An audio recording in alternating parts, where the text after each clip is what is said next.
ಉಡಾಯಿಸೋ ಖಾರ ಬಣ್ಣ ರುಚಿಯನ್ನು ನೀಡುತ್ತದೆ. ಮೆಣಸಿನ ಪುಡಿ ಚಿಂದಿ ಉಡಾಯಿಸೋ ಖಾರ ಬಣ್ಣ ರುಚಿ. ಆಡುಗೋಡಿನಲ್ಲೂ ಕೂಡ ಇದೇ ರೀತಿಯ ಸ್ಥಿತಿ. ಅಲ್ಲೂ ಕೂಡ ಅಂಗಡಿಯವರು ನಾವು ಯಾವುದನ್ನು ಕೂಡ ಮಾರಾಟ ಮಾಡಲ್ಲ ಅಂತ ಕೂತಿದ್ದಾರೆ. ಆಕ್ರೋಶ ವ್ಯಕ್ತಪಡಿಸಿದ್ದಾರೆ ಇಲಾಖೆಯ ವಿರುದ್ಧ. 52 ಲಕ್ಷ ರೂಪಾಯಿ ಟ್ಯಾಕ್ಸ್ ಕಟ್ಟಿ ಅಂದರೆ ನಿಂತ ಜಾಗದಿಂದ ಎಲ್ಲಿಂದ ಕಟ್ಟಬೇಕು? ಸದ್ಯಕ್ಕೆ 90% ಆನ್ಲೈನ್ ಪೇಮೆಂಟ್ ಆಗ್ತಾ ಇದೆ.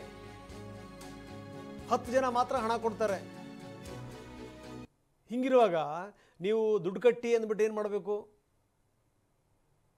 ಎಲ್ಲಿಂದ ತರಬೇಕು ನಾವು? ಇದು ಅಂಗಡಿಯವರ ಪ್ರಶ್ನೆ. ಬನ್ನಿ, ನಮ್ಮ ಪ್ರತಿನಿಧಿ ರಾಚಪ್ಪ ಅಲ್ಲಿಂದ ಒಂದು ಪ್ರತ್ಯಕ್ಷ ವರದಿ ಕೊಟ್ಟಿದ್ದಾರೆ, ನೋಡೋಣ. ಸೇರಿದಂತೆ ಸಣ್ಣ ಪುಟ್ಟ ಅಂಗಡಿಯ ವ್ಯಾಪಾರಿಗಳಿಗೆ ವಾಣಿಜ್ಯ ತೆರಿಗೆ ಇಲಾಖೆ ಟ್ಯಾಕ್ಸ್ ಕಟ್ಟಬೇಕು ಅಂತಹ ನೋಟಿಸ್ ಕೊಟ್ಟಿರುವಂತಹ ಕ್ರಮವನ್ನು ಖಂಡಿಸಿ ಇದೇ 25ರಂದು ಫ್ರೀಡಂ ಪಾರ್ಕ್ನಲ್ಲಿ ಸಣ್ಣ ಪುಟ್ಟ ವ್ಯಾಪಾರಿಗಳೆಲ್ಲರೂ ಕೂಡ ಸೇರಿ ಪ್ರತಿಭಟನೆ ಮಾಡ್ತಿರುವಂಥದ್ದು. ಅದಕ್ಕೆ ಸಾಂಕೇತಿಕ ಎನ್ನುವಂತೆ ಇಂದಿನಿಂದಲೇ ಕೆಲವು ಅಂಗಡಿಗಳಲ್ಲೂ ಕೂಡ ಕ್ಲೋಸ್ ಮಾಡಿದ್ದಾರೆ. ಅದರ ಜೊತೆಗೆ ಯಾವಾಗ ಈ ರೀತಿಯಾಗಿ ಕಮರ್ಷಿಯಲ್ ಟ್ಯಾಕ್ಸ್ ಅವರು ನೋಟಿಸನ್ನು ಕೊಟ್ಟರು ಅಂದಿನಿಂದಲೇ ಆನ್ಲೈನ್ ಪೇಮೆಂಟನ್ನು ಬಂದ್ ಮಾಡಿ ಕ್ಯಾಶ್ ಟ್ರಾನ್ಸಾಕ್ಷನನ್ನು ಮಾಡಬೇಕು ಅಂತ ಹೇಳಿ ಕೇಳಿಕೊಂಡಿರುವಂಥದ್ದು. ನಮ್ಮ ಜೊತೆಗೆ ಅಂಗಡಿ ಮಾಲೀಕರಿದ್ದಾರೆ, ಕೇಳೋಣ. ಸರ್, ನಿಮ್ಗೇನಾದ್ರು ನೋಟಿಸ್ ಕೊಟ್ಟಿದ್ದಾರಾ? ಎಷ್ಟು ಕಟ್ಟಬೇಕು ಅಂತ ನೋಟಿಸ್ ಕೊಟ್ಟಿರುವಂಥದ್ದು? ಸೊ ಆವತ್ತಿಂದ ಯಾವ ರೀತಿಯಾಗಿ ನೀವು ನಿಮ್ಮ ಟ್ರಾನ್ಸಾಕ್ಷನನ್ನು ಚೇಂಜ್ ಮಾಡ್ಕೊಂಡಿದ್ದೀರಾ ಅಂತ ಹೇಳಿ? ಸರ್, ನಾವೀಗ ಆನ್ಲೈನ್ ಯಾವುದು ಯೂಸ್ ಮಾಡ್ತಾ ಇಲ್ಲ ಸರ್. ಯಾಕಂದರೆ ಈಗ ನೋಟಿಸ್ ಬಂದ್ಬಿಟ್ಟು 52 ಲಕ್ಷ ನೋಟಿಸ್ ಬಂದಿದೆ. 52,54,622 ರೂಪಾಯಿ ನೋಟಿಸ್ ಬಂದಿದೆ. ಇದನ್ನ ಹೇಗೆ ಕಟ್ಟಬೇಕು ಸರ್? ನಾವು ಹಾಗಾಗಿ ಈಗ ಸಂಪಾದನೆ ಮಾಡಿದರೆ ಅಷ್ಟೊಂದು ಕೋಟಿ ಸಂಪಾದನೆ ಮಾಡಿದರೆ 5 ಸ್ಟಾರ್ ಹೋಟ್ಲೇ ಮಾಡ್ತಿದ್ದೀವಿ ಸರ್ ನಾವು. ಈ ಸಣ್ಣ ಪುಟ್ಟ ಅಂಗಡಿಗಳನ್ನ ಯಾಕೆ ಬಿಸ್ನೆಸ್ ಮಾಡಿಬಿಟ್ಟು ಇಷ್ಟೊಂದು ಸಂಪಾದನೆ 50 ಲಕ್ಷ 60 ಲಕ್ಷ 40 ಲಕ್ಷ ಇಷ್ಟೆಲ್ಲ ಬಂದ್ಬಿಟ್ರೆ ನಾವು ಸಣ್ಣ ಉದ್ಯಮಗಾರ ಏನು ಮಾಡ್ಬೇಕು ಸರ್ ಹಾಗಾದರೆ?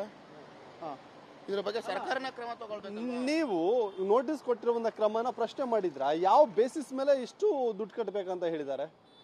ಅವ್ರು ಕೇಳಿದ್ರ? ಅವರು ಕೇಳಿದ್ರು ಸರ್. ಟೋಟಲ್ ಟ್ರಾನ್ಸಾಕ್ಷನ್ ಮೇಲೆ ಅವರು ಲಿಮಿಟ್ ಮಾಡಿ ಹಾಕಿದ್ದಾರೆ. ಈಗ ನಾವು ಯಾವುದು 5 ವರ್ಷ ಆಯಿತು, ಯಾವುದು ಬಿಲ್ಗಳು ಇಕ್ಕಿಲ್ಲ.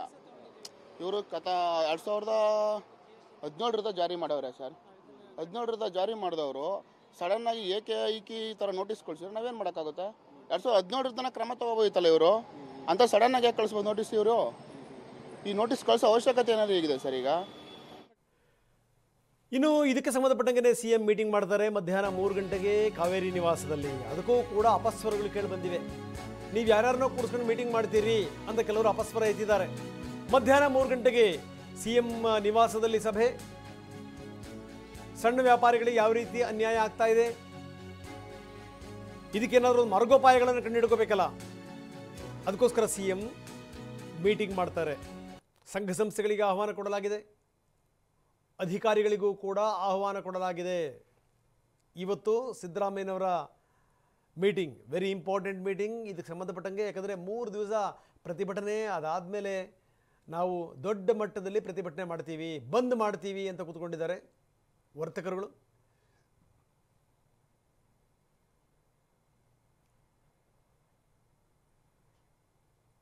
ಇಲ್ಲೊಂದಿಷ್ಟು ಅಪಸ್ವರ ಅಂದರೆ ಈ ಕಾರ್ಮಿಕ ಪರಿಷತ್ನವರು ನಮ್ಮನ್ನು ಬಿಟ್ಟು ನೀವು ಮೀಟಿಂಗ್ ಮಾಡ್ತಾ ಇದ್ದೀರಿ, ಅದಕ್ಕೋಸ್ಕರ ನಾವು ಬಹಿಷ್ಕಾರ ಮಾಡ್ತೀವಿ. ಯಾರ್ಯಾರನ್ನೋ ಕರೆದಿದ್ದೀರಿ, CM ಸಿದ್ದರಾಮಯ್ಯ ಸಭೆಯನ್ನು ನಾವು ಬಹಿಷ್ಕರಿಸ್ತೀವಿ. ರಾಜ್ಯ ಕಾರ್ಮಿಕ ಪರಿಷತ್ತಿನ ಅಧ್ಯಕ್ಷ ರವಿ ಶೆಟ್ಟಿ ಹೇಳಿಕೆ ಕೊಟ್ಟಿದ್ದಾರೆ. ಗಾರ್ಮೆಂಟ್ ಸೇರಿದಂತೆ ತೆರಿಗೆ ಕಟ್ಟೋರನ್ನು ನೀವು ಸಭೆ ಕರಿತೀರಿ, ನೋಟಿಸ್ ಬಂದವ್ರನ್ನ ಬಿಟ್ಟಿದ್ದೀರಿ, ನೋಟಿಸ್ ಬಂದವ್ರ ಜೊತೆ ನೀವು ಮೀಟಿಂಗ್ ಮಾಡಬೇಕಪ್ಪ.